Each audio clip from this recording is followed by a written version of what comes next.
Olá, bem-vindo ao Mais 365, um caminho diário com a Bíblia em que a história da salvação ilumina a nossa vida.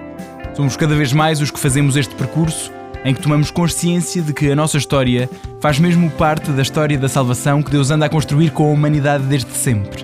Eu sou o Francisco e trago-te este podcast em nome das equipas de jovens de Nossa Senhora. Seguimos do Gênesis ao Apocalipse com a tradução da Difusora Bíblica, aprendendo a erguer o nosso olhar para o alto, sempre acompanhados por Nossa Senhora. Hoje é o dia 136, estamos no período da realeza e vamos ouvir segundo livro de Samuel 18, primeiro livro das Crónicas 23 e Salmo 37. Segundo livro de Samuel 18. David passou revista às suas tropas e pôs à frente delas chefes de milhares e de centenas. Depois, David deu ao exército o sinal de partida. Confiou um terço a Joabe, um terço a Abisai, irmão de Joabe e filho de Seruiá, e um terço a Itai, de Gate. E disse o rei às suas tropas: Eu também vou convosco. Mas eles responderam-lhe: Não, tu não irás, pois se fugíssemos os inimigos não se interessariam, e mesmo que metade de nós morresse, nada disso importaria. Tu vales tanto como 10.000 de nós. É melhor que fiques na cidade para nos socorreres. Disse-lhes o rei: Farei o que melhor vos parecer. Colocou-se então à porta da cidade, enquanto todo o exército saía, formado em esquadrões de 100 e de 1000. O rei deu esta ordem a Joabe, a Abisai e a Itai: Poupai o meu filho Absalão. E todos ouviram a ordem que o rei dera aos chefes a respeito de Absalão. Partiu enfim o exército para pelejar contra Israel e travou-se o combate na floresta de Efraim. Os israelitas foram derrotados pela gente de David. A mortandade foi grande. Morreram ali 20.000 homens. O combate estendeu-se por toda a região e foram mais os que naquele dia pereceram na floresta do que os que morreram à espada. Absalão, montado numa mula, encontrou-se de repente em frente dos homens de David. A mula passou sob a ramagem espessa de um grande carvalho e a cabeça de Absalão ficou presa nos ramos da árvore, de modo que ficou suspenso entre o céu e a terra, enquanto a mula, em que ia montado, seguia em frente. Alguém viu isto e informou Joabe. Vi Absalão suspenso num carvalho. Joabe respondeu ao homem que lhe deu a notícia: Se o viste, porque não o abateste logo ali, e eu dar-te-ia 10 siclos de prata e um cinto? O homem respondeu a Joabe: Mesmo que me pusessem nas mãos 1000 siclos de prata, eu não levantaria a mão contra o filho do rei, porque ele ordenou a ti, a Abisai e a Itai, na nossa presença: Poupai-me o jovem Absalão. Se eu tivesse cometido esta infâmia contra a sua vida, nada se ocultaria ao rei e nem tu me defenderias. Joabe respondeu: Não tenho tempo a perder contigo. Tomou, pois, 3 dardos e cravou-os no coração de Absalão. E como ainda palpitasse com vida, suspenso do carvalho, 10 homens escudeiros de Joabe aproximaram-se, feriram Absalão e acabaram de o matar. Joabe tocou então a trombeta e o exército deixou de perseguir Israel, pois Joabe conteve o povo. Tomaram Absalão e atiraram-no para uma grande vala no interior da floresta, erguendo em seguida sobre ele um enorme monte de pedras. Entretanto, todo Israel fugira, cada um para a sua casa.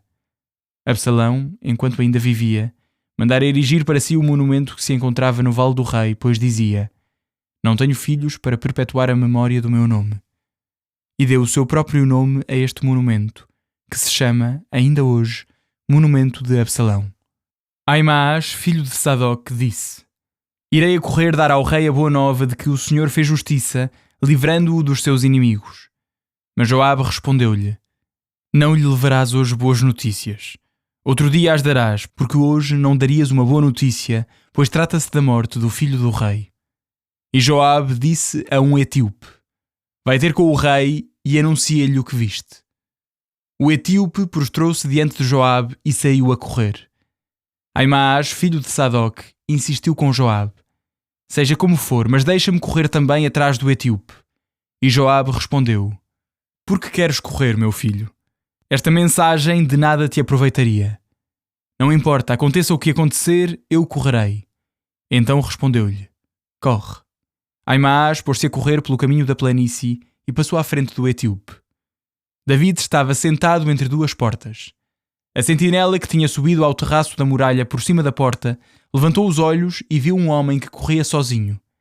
Gritou para dar a notícia ao rei, que disse: "Se vem só, traz boas notícias." À medida que o homem se aproximava, a sentinela viu então outro homem que corria e gritou ao porteiro: "Vejo também outro homem que vem a correr sozinho." Disse-lhe o rei: "Também esse traz boas notícias." A sentinela acrescentou: "Pela maneira de correr, o primeiro só pode ser Aimaas, filho de Sadoc." Disse o rei: "É um homem de bem, traz boas notícias." Aimaas chegou e disse ao rei: "Vitória!" Prostrou-se logo com a face por terra e disse: "Bendito seja o Senhor teu Deus, que entregou nas tuas mãos os homens que se sublevaram contra o rei, meu senhor." O rei perguntou: "O jovem Absalão está bem?" Aimaas respondeu: "Vi um grande tumulto no momento em que Joabe enviou ao rei o teu servo, mas ignoro o que se passou." O rei disse-lhe: "Vem e espera aqui." Ele afastou-se e esperou ali. Chegou a seguir o etíope e disse: "Saiba o rei, meu senhor, a boa notícia. O Senhor fez hoje justiça a teu favor contra todos os que se revoltaram contra ti." O rei perguntou ao etíope: "Está bem o jovem Absalão?" E o etíope respondeu: "Tenham a sorte destes jovens os inimigos do rei, meu senhor, e todos os que se levantam contra ti para te fazer mal." Primeiro livro das Crônicas 23. David, já velho e de idade muito avançada, constituiu Salomão, seu filho, rei de Israel. Reuniu todos os chefes de Israel, os sacerdotes e os levitas. Foram contados os levitas de 30 anos para cima, e o seu número por cabeça era de 38.000 homens. Destes, 24.000 foram colocados à frente dos trabalhos do templo do Senhor, 6.000 como escribas e juízes, 4.000 como porteiros e 4.000 dedicados a louvar o Senhor com os seus instrumentos musicais, que David tinha mandado fazer para esse fim. David distribuiu-os por classes, segundo as linhagens de Levi: Gerson, Queat e Merari. Dos Gersonitas, Ladã e Shimei. Filhos de Ladã, 3. O chefe Jeiel, Zetam e Joel. Filhos de Shimei, 3. Shelomite, Aziel e Aran. Estes foram os chefes das famílias de Ladã. Filhos de Shimei, Jaat, Ziná, Jeús e Beriá. Estes 4 são os filhos de Shimei. Jaat era o chefe e Zizá o segundo. Mas Jeús e Beriá, por não terem muitos filhos, foram contados numa só classe paterna. Filhos de Queat, 4. Ameram, Gissar, Hebron e Uziel. Filhos de Ameram, Arão e Moisés. Arão foi destinado para o serviço do Santo dos Santos com os seus filhos, perpetuamente, para queimar perfumes diante do Senhor, para o servir e para dar a bênção perpetuamente em seu nome. Os filhos de Moisés, homem de Deus, foram contados na tribo de Levi. Filhos de Moisés, Gerson e Eliezer. Filho de Gerson, o chefe Shebuel. Os filhos de Eliezer foram o chefe Reabias. Eliezer não teve outro filho, mas os filhos de Reabias foram muito numerosos. Filho de Gissar, o chefe Shelomite. Filhos de Hebron, o chefe Jerias, o primeiro, Amarias, o segundo, Jaziel, o terceiro, e Jecamiam, o quarto. Filhos de Uziel, o chefe Mica e Gizias, o segundo. Filhos de Merari, Maali e Mushi. Filhos de Maali, Eleazar e Quis. Eleazar morreu sem filhos, teve somente filhas que desposaram os filhos de Quis, seus primos. Filhos de Mushi, 3. Maali, Eder e Jerimote. Estes são os filhos de Levi classificados por famílias, cabeças das casas paternas, segundo o censo feito por cabeças. Estavam encarregados do serviço do templo do Senhor, da idade de 20 anos para cima, pois David dizia: "O Senhor, Deus de Israel, deu a paz ao seu povo. Ele habitará para sempre em Jerusalém." Os levitas não terão mais de transportar a morada e os utensílios do seu serviço. Fez-se o recenseamento dos filhos de Levi da idade de 20 anos para cima, segundo as últimas ordens de David. Colocados junto dos filhos de Arão para o serviço da casa do Senhor, tinham ao seu cuidado os átrios, as salas e a purificação de todas as coisas santas e todo o serviço do templo de Deus. Os pães da oferenda, a flor de farinha para as oblações, os pães finos sem levedura, as tortas cozidas sobre a chapa e as tortas fritas e todas as medidas de capacidade e de comprimento. Deviam apresentar-se cada manhã e cada tarde para louvar e celebrar o Senhor e oferecer todos os holocaustos ao Senhor nos sábados, nas festas da Lua Nova e nas solenidades segundo o número e os ritos prescritos diante do Senhor. Tinham a seu cargo a guarda da tenda da reunião e do santuário. Os filhos de Arão, seus irmãos, vigiavam o serviço da casa do Senhor. Salmo 37. De David. Não te irrites por causa dos malfeitores, nem invejes os que praticam a injustiça. Eles vão secar depressa como o feno e murchar como a erva verde. Confia no Senhor e faz o bem. Habitarás a terra e viverás tranquilo. Procura no Senhor a tua felicidade e Ele satisfará os desejos do teu coração. Confia ao Senhor o teu destino, confia nele e Ele há de ajudar-te. Fará brilhar como luz a tua justiça e como o sol do meio-dia os teus direitos. Confia no Senhor, põe nele a tua esperança. Não invejes os que prosperam, nem os que vivem de intrigas. Foge da ira e deixa a indignação. Não te impacientes, pois isso conduz ao mal. Pois os maus serão exterminados, mas os que esperam no Senhor possuirão a terra. Ainda um pouco e já não verás o ímpio. Mesmo que o procures, não vais encontrá-lo. Porém, os pobres possuirão a terra e terão felicidade e grande paz. Os ímpios conspiram contra o justo e rangem os dentes contra ele. Mas o Senhor ri-se deles, pois sabe que os seus dias estão contados. Os maus desembainham a espada e retesam o arco, para abaterem o pobre e o desvalido, para matar os que seguem o bom caminho. Mas a sua espada vai trespassar-lhes o coração, e o seu arco será quebrado. Vale mais o pouco para o homem justo do que toda a fortuna do ímpio. Porque os braços do ímpio serão quebrados, mas o Senhor sustenta os que praticam o bem. O Senhor conhece os dias do homem honesto, e a herança dele será para sempre. Não se envergonhará no tempo da adversidade e nos dias da fome será saciado. Os ímpios, porém, hão de perecer, e os inimigos do Senhor irão definhar como a erva dos campos e dissipar-se como fumo. O ímpio pede emprestado e não paga, enquanto o justo se compadece e empresta. Os que o Senhor abençoar possuirão a terra, mas os que ele amaldiçoar serão exterminados. O Senhor assegura os passos do homem e compraz-se nos seus caminhos. Se cair, não ficará por terra, porque o Senhor há de estender-lhe a mão. Fui jovem e agora sou velho, mas nunca vi o justo abandonado, nem os seus filhos a mendigar pão. Sempre o vi compassivo e generoso, por isso a sua descendência será abençoada. Afasta-te do mal e pratica o bem, e então viverás para sempre. Porque o Senhor ama a retidão e não abandona os seus fiéis. Os ímpios serão dizimados e a sua descendência será destruída. Os justos possuirão a terra e nela viverão para sempre. A boca do justo profere a sabedoria e a sua língua fala sempre com retidão. Ele traz no coração a lei do seu Deus, por isso os seus passos não vacilam. O ímpio espia o homem justo e procura a maneira de o matar. Mas o Senhor não há de abandoná-lo nas mãos dos maus, nem deixará que o condenem em tribunal. Confia no Senhor e segue os seus caminhos. Ele te honrará com a posse da terra e então verás o extermínio do ímpio. Vi um ímpio encher-se de soberba, expandir-se como uma árvore frondosa. Tornei a passar e já não existia. Procurei e não consegui encontrá-lo. Observa o homem honrado, repara no homem justo, porque o homem de paz terá descendência. Mas os pecadores serão todos exterminados, a descendência dos maus será destruída. A salvação dos justos vem do Senhor, Ele é o seu refúgio na hora da angústia. O Senhor os ajuda e liberta, defende-os dos ímpios e salva-os, porque nele se refugiam.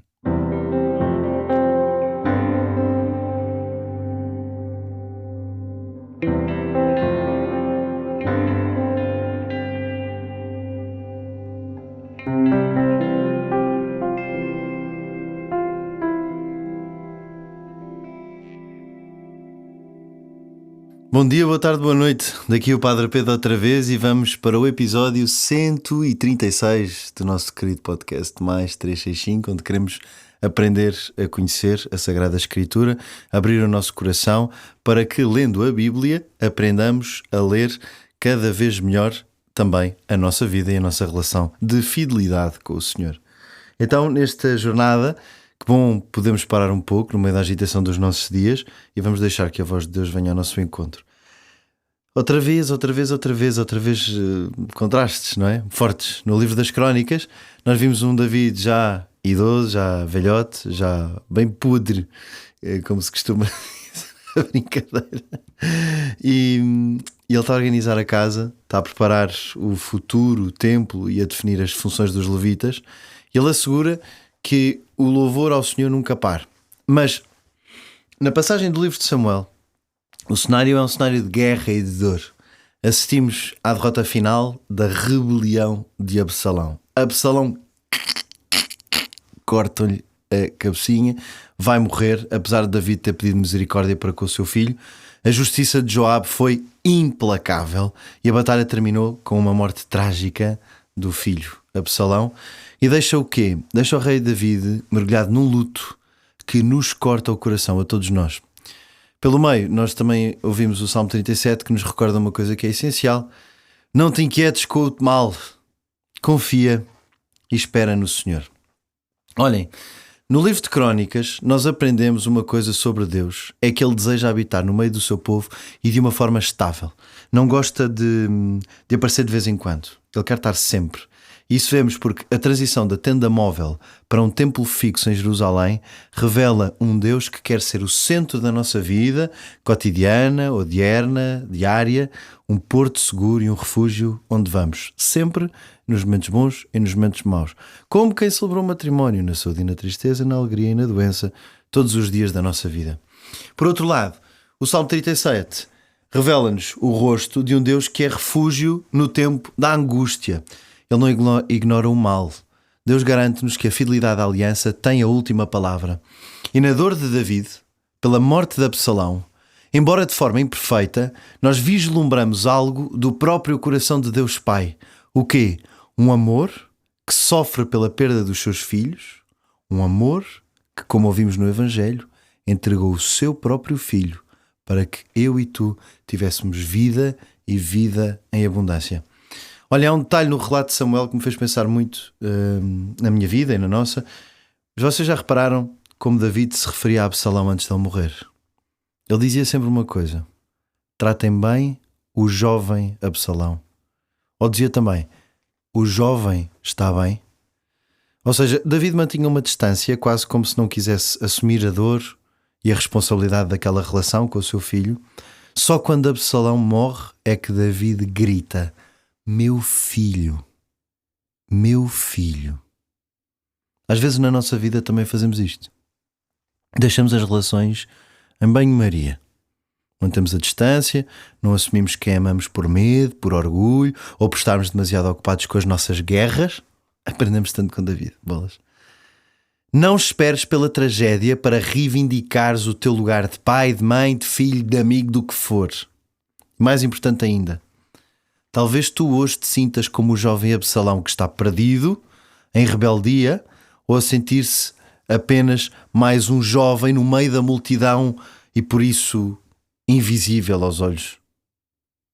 Mas repara, Deus não faz como David. Deus não espera que tu estejas perdido para te chamar meu filho. Meu! Pelo teu batismo Ele já te reivindicou. Ele conhece o teu nome. Ele não te vê como uma criatura distante, mas como o seu filho muito amado. Ele grita sempre meu filho, como David gritou em relação a Absalão só depois da sua morte. Meu filho, tu és meu, tu és minha. No meio das tuas provações, quando parecer que os ímpios estão a ganhar, como diz o Salmo, volta a tua confiança para Deus. Volta, não hesites. Eu hoje convido-te mesmo, estas passagens e esta relação de David com Absalão. Para. Lembra-te que és filho. Lembra-te de Deus, que Deus é um pai que nunca te abandona. Entrega o teu caminho ao Senhor, confia nele e Ele agirá. Leva comigo o teu coração a Deus. Levanta-te e põe a tua alma diante do Criador e diz comigo: Senhor, eu sou todo teu, eu sou toda tua. Entrego-me de coração a ti. Trata-me como o filho que eu sou, como a filha que eu sou. Dá-me a graça, Pai de misericórdia. Ajuda-me a viver com a confiança de quem se sabe amado. Ajuda-me a viver e a ter a coragem de amar e perdoar aqueles que colocaste no meu caminho. Senhor, eu te suplico que eu nunca me esqueça que sou teu filho, que eu nunca me esqueça que sou tua filha, porque eu te amo com todo o meu coração, ou pelo menos eu quero amar-te todos os dias da minha vida. Que o Senhor te abençoe, te guarde e te livre de todo o mal, em nome do Pai, do Filho e do Espírito Santo. Amém. Que Maria te aconchegue e te proteja. Espero que possas continuar este caminho e ter a confiança para ouvir mais um episódio. É mesmo importante e muda a nossa vida lermos a Sagrada Escritura de uma ponta à outra. Obrigado, mais 365. Amém. Até amanhã.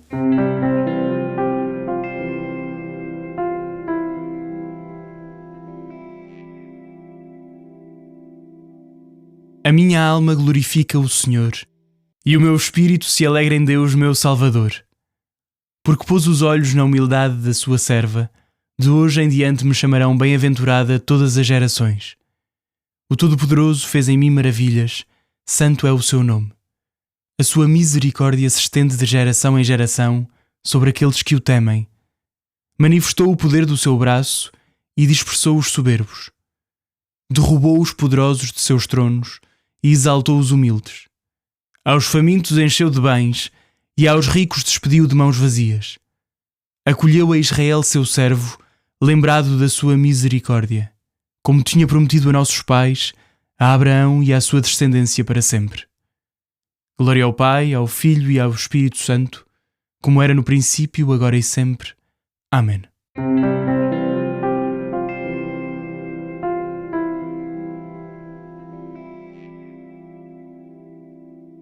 Final do dia 136. Um abraço em Cristo. Até amanhã.